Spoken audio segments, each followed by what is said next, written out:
साथियों नमस्कार, आप सभी का स्वागत है हमारे YouTube चैनल में। चलिए आज बात करते हैं यूपीपीएससी यानी कि उत्तर प्रदेश लोक सेवा आयोग एक परीक्षा कराती है। इसका नाम है आरओ समीक्षा अधिकारी, सहायक समीक्षा अधिकारी के नाम से। आपको पता ही होगा, इसका नोटिफिकेशन आता है सितंबर 2023 में और इसका जो एग्ज़ाम है फरवरी 2024 में होता है, लेकिन पेपर लीक हो जाता है, धरना प्रदर्शन होता है।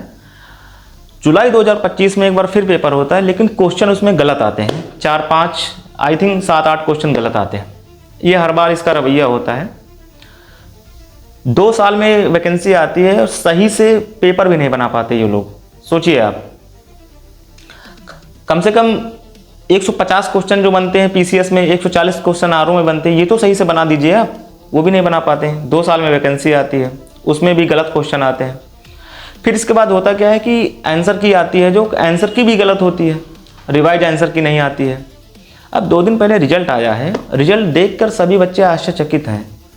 आश्चर्यचकित होने का मामला ही कुछ ऐसा है, 140 वाला सेलेक्ट हो गया है लड़का, 150 वाला नहीं सेलेक्ट हो पाया है। जिसके 150 नंबर थे वो नहीं सेलेक्ट हो पाया है, 140 वाला बच्चा सेलेक्ट हो गया है।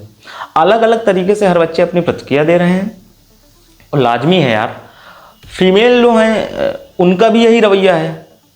130 वाली सिलेक्ट हो रही है, 135 वाली सिलेक्ट नहीं हो रही है, सभी लोग परेशान हैं। ओबीसी में तो अलग ही मसला चल रहा है और जनरल ईडब्ल्यूएस यानी मैं सभी कैटेगरी की बात कर रहा हूँ, एससी का भी ऐसा है।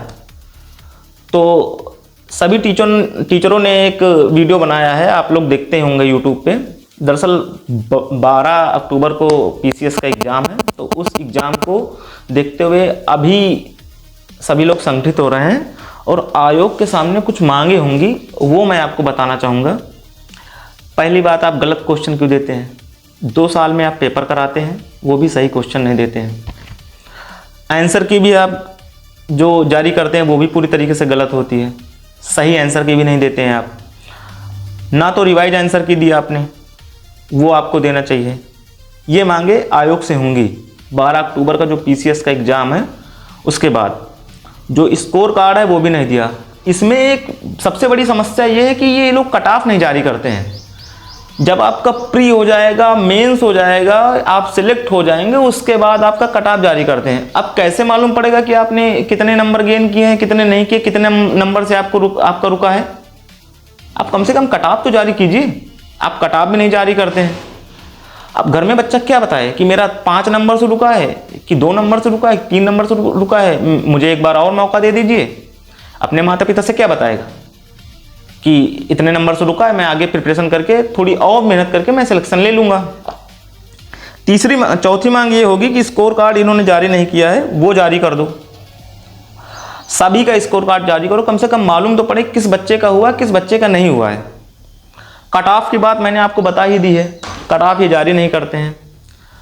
तो जो बातें होंगी 12 अक्टूबर का जो पीसीएस का एग्ज़ाम है उसके बाद ही होंगी, और ये अब मामला रुकने वाला नहीं है। देखिए बहुत हो गया, हर तरीका होता है भैया, आप वही पुराना रवैया अपना रहे हैं, ऐसा थोड़ी नहीं होता है।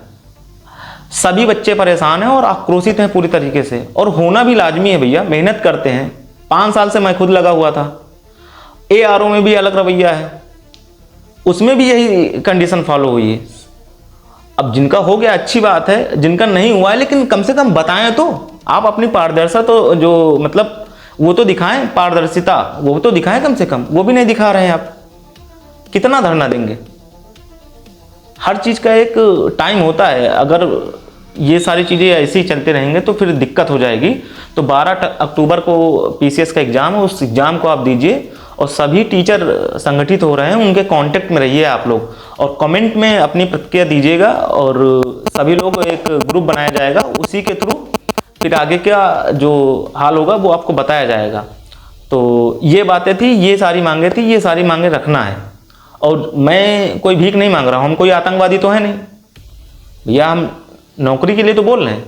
वो भी हम ये नहीं कह रहे कि आप हमें नौकरी उठा के दे दो, आप अपनी पारदर्शिता दिखाएं, हम लोग भी उस पर विश्वास करें ताकि सिलेक्शन हो। बाकी आपने पिछला वीडियो एक राम भद्राचार्य का देखा ही होगा, मैं उस पर कुछ बोलना नहीं चाहूँगा, बोल दूंगा तो अभी बवाल हो जाएगा। तो ये सारी चीज़ें हैं, आप अपनी मांग को उठाएं और आयोग के सामने अपनी मांगे रखें, सभी लोग एकत्रित होके। ठीक है, बहुत बहुत धन्यवाद। आप मेरे चैनल को लाइक करें, शेयर करें और सब्सक्राइब करें।